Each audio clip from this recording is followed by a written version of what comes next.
Do you have a brilliant startup idea but are stuck in the launching phase? Are you feeling overwhelmed by funding, marketing, or just where to start? Don't let your startup idea stay grounded. Visit our website at eapla.com to schedule a Blue Couch meeting and launch your startup journey today.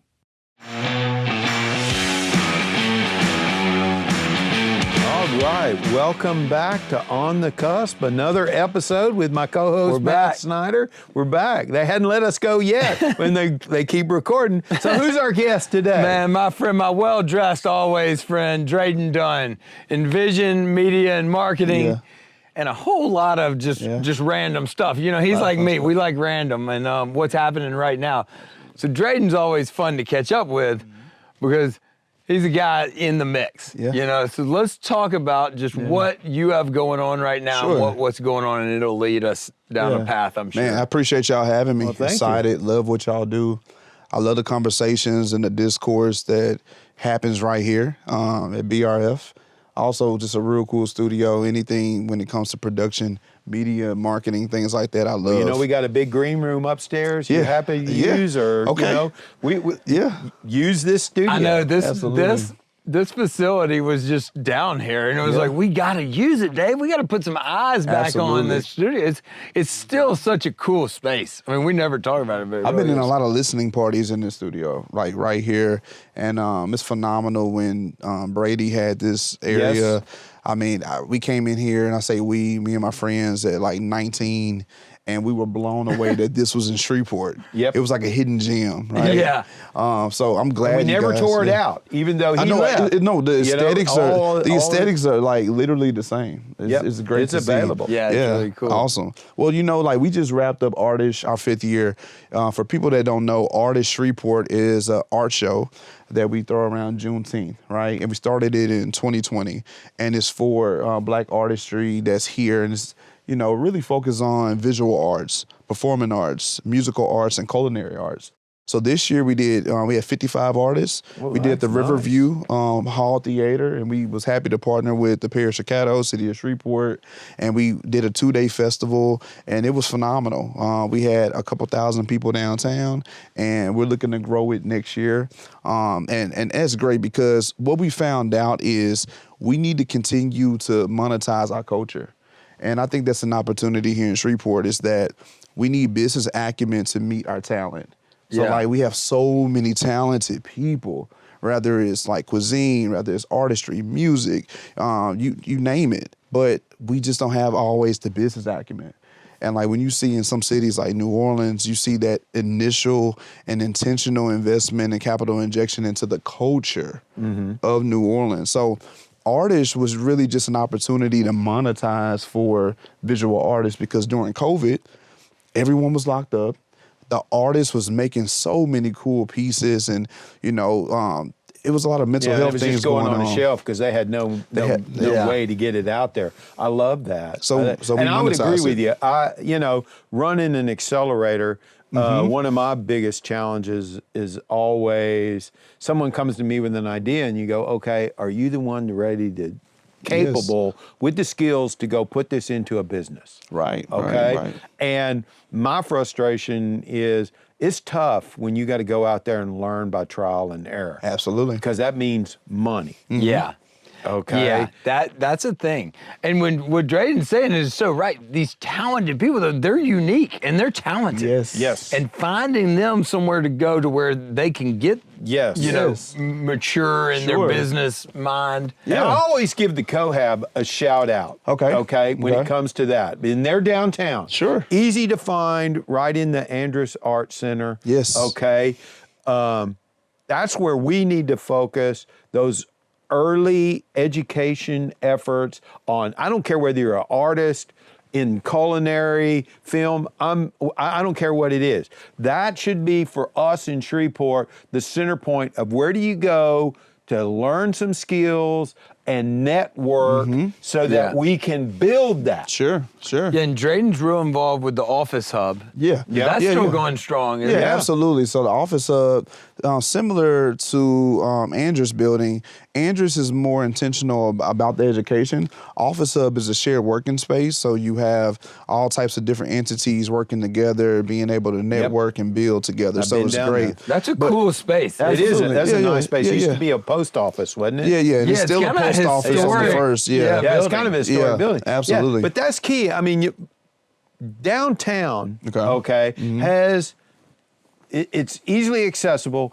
It's got some great places. Sure. Okay, if you're a young artist or a young person that wants to start Make a the business. argument for downtown. Yeah, make the argument. Because I mean, you do a lot of stuff. You're the vice president of DDA right now? Downtown Development Authority, Yeah. vice chair. Let's just talk about the history really quick. When downtown was booming, we had an investment of the banks, of financial institutions. So you had your Regions, your Chase, Capital One. You had all the major national banks there, right?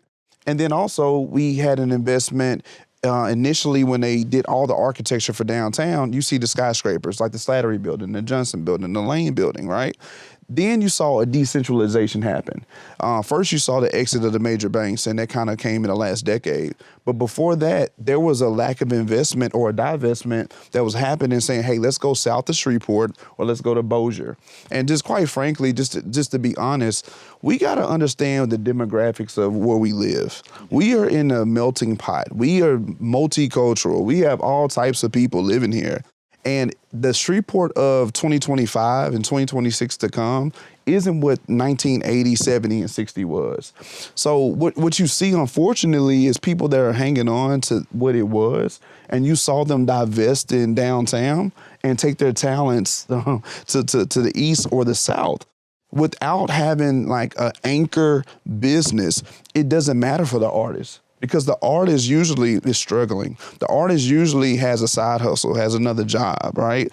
They really are, it's hard to be a successful full-time artist. So we need more than artistry to be the anchor to provide, obviously property taxes, sales taxes, because you have a downtown development district and that property tax goes to the development of that district. That's how DDA is funded. So when you have like these huge corporations moving, how are we going to get this revenue? How are we going to get this? That way we can dress it up through infrastructure, include housing. We have a pretty downtown. It is. Oh, very the art, the architecture. I love driving. I intentionally, from my route to the BRF every day, I come through downtown intentionally. It's really stunning. If you read the stats, if you just looked at the Wikipedia page on Shreveport, Louisiana, and then you pulled into town and drove through downtown, it makes no sense. You'd be like, how is this downtown in this?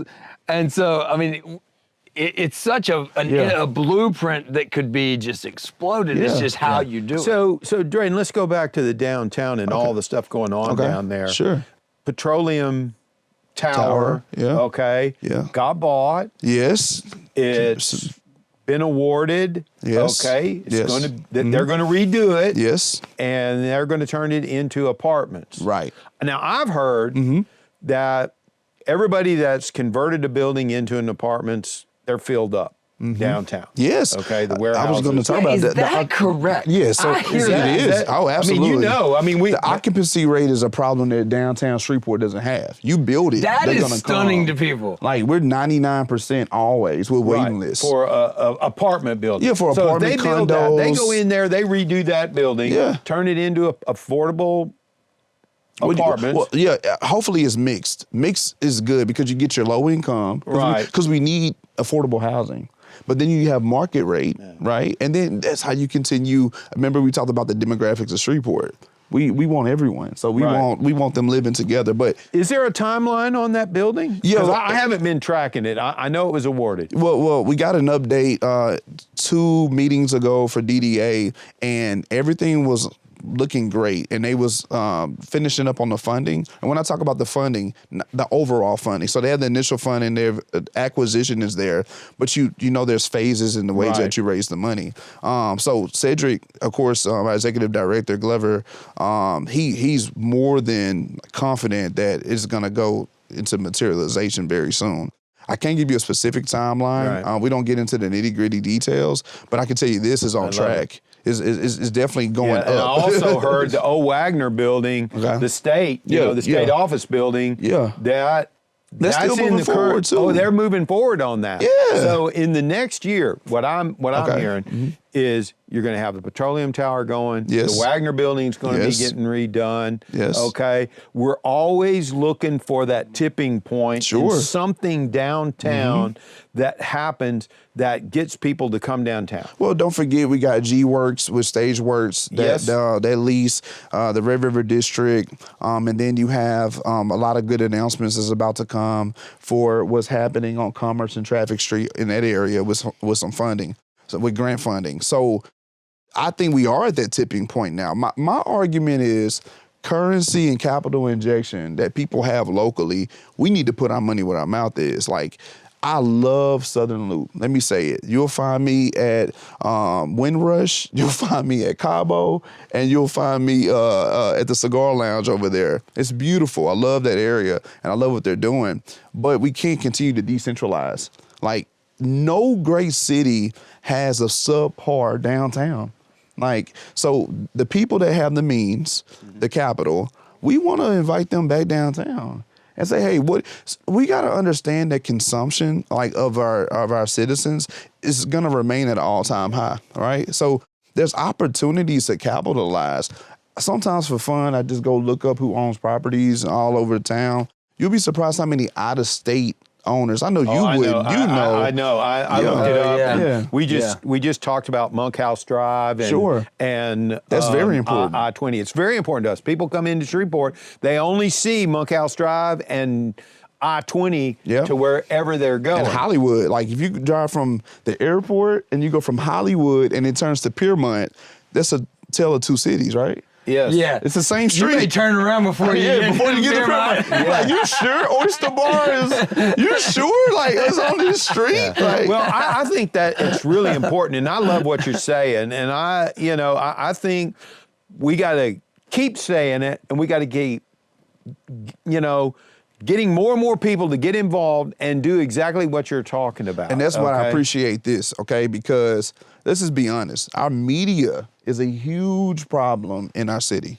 Well, it's I don't want to put we're hard. names Look, out there, but we are hard on ourselves. It's easy for somebody to go on social media and bash Shreveport. Mm-hmm. Well, but it's easy because they're not doing anything to help it. Yeah, the media is a company, and the media, the local media, wants what people want to watch. Yeah. And still, more people care about this crazy lady out on, wherever saying some crazy thing than the guy that's mowing the medians because he wants Shreveport to look better. It's just more fun. Yeah. Or somebody doing what do they call it? The east end. All that effort that some people are putting in to the Texas East End where the Amtrak station's going to go. Sure. I admire those people. Yeah. And what they're doing. We got so many good people in Shreveport. Yeah, absolutely. We got so many good people that care. We just got to get them more involved. We got to get them tied in with people that have things that can help their involvement matter more. You talk about a guy with his own money can only do so much. Well, that's the point, and that's what I mean. It's like how good are our efforts to connect the acumen with the talent? Like we talked about Cohab, we talked about EAP. Do we have too many silos? And should we all be marketing and bring them together? And when we bring them together, can we increase our outreach? Because there are going to be things hidden in different cultures of consumption. You got your upper class, middle class, lower class. Then you have your art, you have your tourism, you have your entertainment, but then you have medical, and then you have legal, and then so you have all these different sectors, right?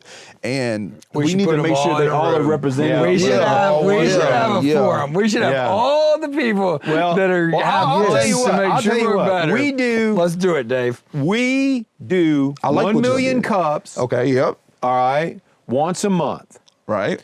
And we intentionally, with the Cohab, because after Cohab, it died out. True. Okay. Nobody wanted to pick it up. And we said, hey, Cohab, let's pick it up. Let's keep it going. everybody in those sectors come to 1 million cups. Okay. That would be a great place to bring it all together. It's multicultural. Yeah. Okay. It should be the organizations that want to do education and help with the acumen, as you say, and the ones that want to do real estate development. Come on down. Yeah. No, I totally agree. I'll guarantee you, more gets done over a cup of coffee at 8 a.m. than will get done all day. Yeah, and I've heard nothing but good things. I've had some of my friends and business associates at A Million Cups, and it's always like, it looks like a great time, and I look forward to actually coming and joining. We need to put all those people in a room and say, let's put in them in this a room, there is $500 million of annual really funds coming into the boat. Yes. How do we work together better? I totally agree. And like the silos, we gotta like tear them down. Absolutely. It's getting better. It's like the generational power is shifting. There's more spread, and I think it's hard in a city like Shreveport, in an area like ours, because we're fighting the fight of getting young people to come back, and y'all know that's a fight that I've been in for a long time. I'm actively engaged in that battle every day. Yeah. Okay, because I have daughters graduating from college, and they're looking at great places to go, and I'm sitting here saying, I got to do my part to create an environment where my daughters can stay in Shreveport, have careers, raise their family, and I can have grandchildren that I can go visit. And it's pretty selfish, but I think that's what it takes. We got to understand too that, like, and I think somebody said this recently on here. Sure. But we can't fix everything overnight. And this is the part on the bringing our kids back part that I think we're missing. Over the last 10 years. Sure. There are a lot of my friends that have not brought their kids back, whether they tried to or they didn't. But what I think we're missing is, that's okay, and we're not there yet maybe, but are we asking the questions of what would it make me want to bring them back? What would make them want to come back? And when we have those answers, are we, the older generation that is here, doing something to provide those things? Right. And if we're not, then we're not fixing the problem. Right. I think that's a great comment, but to add to it, what is the investment while they're here? So what are we doing to make them feel like, hey, I want to go back because it's home, and I had this first experience. Okay, let's talk about the Robinson Film Center. So I'm on that board.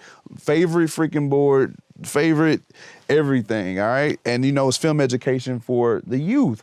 That's really what it's for. It's the Red River Film Society. So if you are investing into Brandon that lives in Allendale, and then a Keith that lives in Spring Lake, and you teach them film education and video and film and TV production at the age of 12, and they go through a program till they're 18, and then they leave, they got their start here.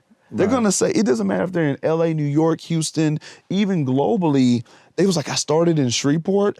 I feel like I have to go give something back. Versus us at our age, with our limited resources, trying to create this environment that I don't know if it even will connect to our kids. I got a 2-year-old, a 4-year-old, 10-year-old. So I think about the same thing, like, what would it be in 20 years, like, for my 2-year-old here in Shreveport? But guess what?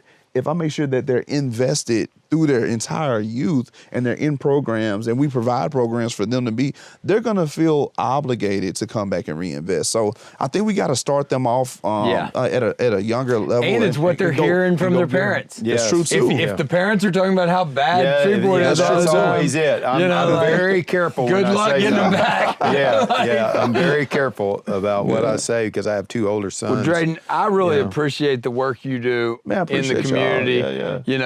I appreciate you going from in and out of every way. If there's an avenue to helping our community. But this is perfect. This has been really good. I appreciate it. Absolutely. Thank you for, the commitment that you make, because you're sitting here rattling off all these boards and all these things you're doing. You're making a difference. That's what we need. We need more people to make a difference. I appreciate it. Thank you, Dave. Appreciate you. Thanks, Matt.